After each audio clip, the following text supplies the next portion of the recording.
Russia 1959 Ural mountains में एक ऐसी मिस्ट्री जो आज तक सॉल्व नहीं हो पाई। एक ग्रुप जो एडवेंचर के लिए निकला था कुछ ऐसे हालात का शिकार हुआ जो आज तक सॉल्व नहीं हो पाए। आज हम बात करेंगे एक ऐसे इंसिडेंट की जो हिस्ट्री में सबसे अनएक्सप्लेन्ड मिस्ट्रीज़ में से एक है।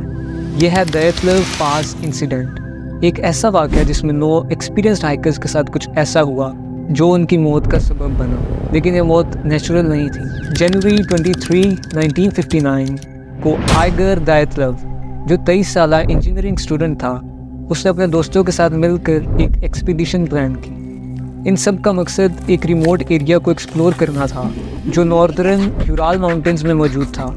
यह हाइकिंग रूट उनको पोर्टटन, जो एक माउंटेन रूट है, उसके पास ले जाता। इस ग्रुप में टोटल 10 लोग शामिल थे। ये सब एक दूसरे को अच्छी तरह जानते थे और सब एक्सपीरियंस्ड हाइकर्स थे। उनमें से सबसे छोटा यूरी यूटन था, जो सफ़र के दौरान ही बीमार हो गया और उनका साथ छोड़ दिया। शायद ये उसकी किस्मत थी क्योंकि वो आज भी ज़िंदा है। ये ग्रुप जनवरी के सर्द मौसम में निकला था और उनका मकसद ये था कि वो वापस आकर लोकल हाइकिंग क्लब को अपने सफ़र की खबरें दें, लेकिन उनके वापस आने का टाइम गुजर गया और उनसे कोई कॉन्टैक्ट नहीं हुआ। फरवरी 26 को जब रिसर्च टीम्स को उनका टेंट मिला तो वो टेंट उस हालत में था जो कभी इन्होंने सोचा नहीं था।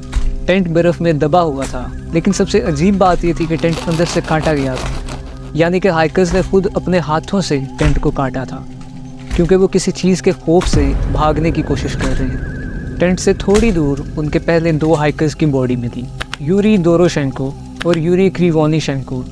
दोनों के कपड़े अधूरे थे और उनकी बॉडीज़ जंगल के करीब मिली। अजीब बात तो ये थी कि -30 डिग्री सेल्सियस में ये लोग बिना कपड़ों के मिले, जैसे उन्होंने किसी पैनिक सिचुएशन में सब कुछ छोड़कर भागने की कोशिश की हो। वो रिसर्च टीम थोड़ी सी दूर गई और उनको और बॉडीज़ मिलने लगी। ज़ेनेडा, रुस्टेम एंड ईगो, जो उस 10 लोगों के ग्रुप को लीड कर रहा था, उनकी भी बॉडीज़ कुछ दिन बाद ढूंढी गई।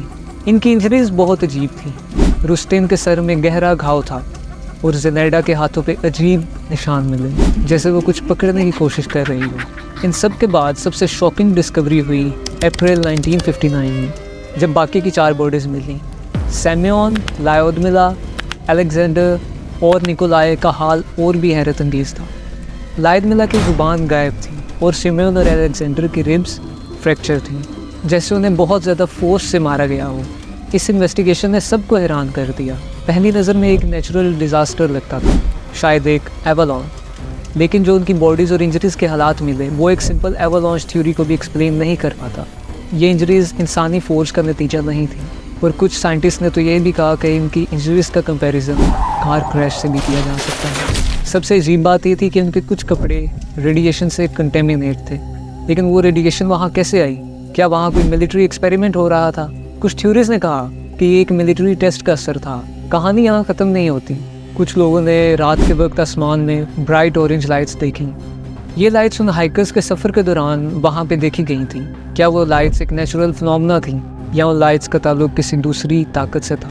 लोग अब तक कंफ्यूज हैं कि आखिर उस लाइट की असलियत क्या थी। एक और थ्योरी ये थी कि उस लाइट का ताल्लुक मिलिट्री रॉकेट टेस्टिंग से था, लेकिन इस बात को रशियन गवर्नमेंट ने कभी कंफर्म नहीं किया।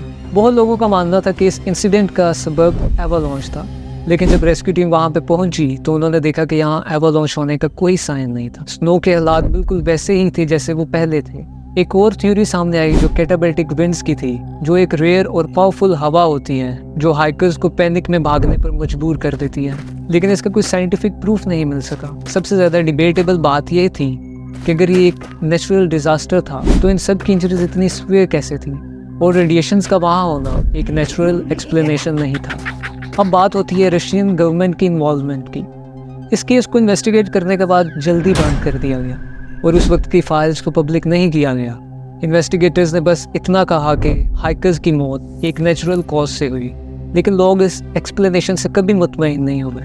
इन्वेस्टिगेटर्स ने अपनी फाइनल रिपोर्ट में कहा कि उन हाइकर्स की मौत का सबब कंपेलिंग नेचुरल फोर्स थी, जो कि एक कंफ्यूजिंग एक्सप्लेनेशन थी। गवर्नमेंट ने केस को बंद कर दिया, लेकिन थ्योरीज और सस्पिशंस चलती रहीं। क्या वहाँ कोई मिलिट्री टेस्ट हो रहा था? क्या हाइकर्स किसी टॉप सीक्रेट एक्सपेरिमेंट का शिकार बन गए? दयातलव पास इंसिडेंट को लेकर बहुत सी कॉन्स्पिरेसी थ्योरीज आईं। कुछ लोगों ने कहा था कि हाइकर्स किसी एलियन या यूएफओ इनकाउंटर का शिकार हुए।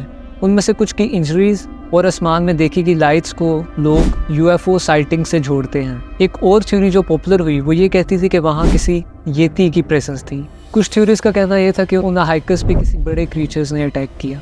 येती की थ्योरी तब ज़्यादा हाईलाइट हुई जब हाइकर्स की पिक्चर्स और कैमरा फुटेजेस रिकवर की गई जिसमें कोई अजीब सी इमेजेस शामिल थी। इस अनएक्सप्लेन मिस्ट्री का आखिरी पहलू है मॉडर्न रिसर्च। हाल ही में कुछ इन्वेस्टिगेटर्स ने दोबारा से साइट विजिट की और नए साइंटिफिक मेथड से केस को दोबारा से स्टडी किया। कुछ नई थ्योरीज ने सजेस्ट किया कि हाइकर्स एक रेयर एवालांच फिनोमेना स्लैब एवालांच का शिकार हुए जिसमें स्नो का एक छोटा हिस्सा उनके कैंप पर गिर गया। 2021 में रशिया ने दोबारा से इन्वेस्टिगेशन शुरू की और कंक्लूड किया कि उन हाइकर्स की मौत एक एवालांच का नतीजा थी। लेकिन फिर भी उन सब थ्योरीज को एक्सप्लेन नहीं किया जा सका। उनकी इंजरीज, उनकी रेडिएशन कंटेमिनेटेड क्लॉथ्स और वो मिस्टीरियस लाइट्स जो आसमान में देखी गई थी, ये सब अनएक्सप्लेन्ड है। आज द एथलव पास इंसिडेंट दुनिया में एक अनएक्सप्लेन्ड मिस्ट्री के तौर पर जाना जाता है। इस पर काउंटलेस बुक्स, डॉक्यूमेंट्रीज और मूवीज बन चुकी हैं, लेकिन असल में उन हाइकर्स के साथ क्या हुआ? क्या उनकी मौत एक नेचुरल डिजास्टर थी या कोई ऐसी ताकत थी जो अभी तक हमें समझ नहीं आई? जो भी सच था वो उन छुपी हुई माउंटेन्स के अंदर ही दफन हो चुका है और शायद हम कभी न जान पाए कि यूराल माउंटेन्स में उस रात क्या हुआ। अगर आपको ये कहानी अच्छी लगी तो please subscribe to my channel and I will catch you in the next one.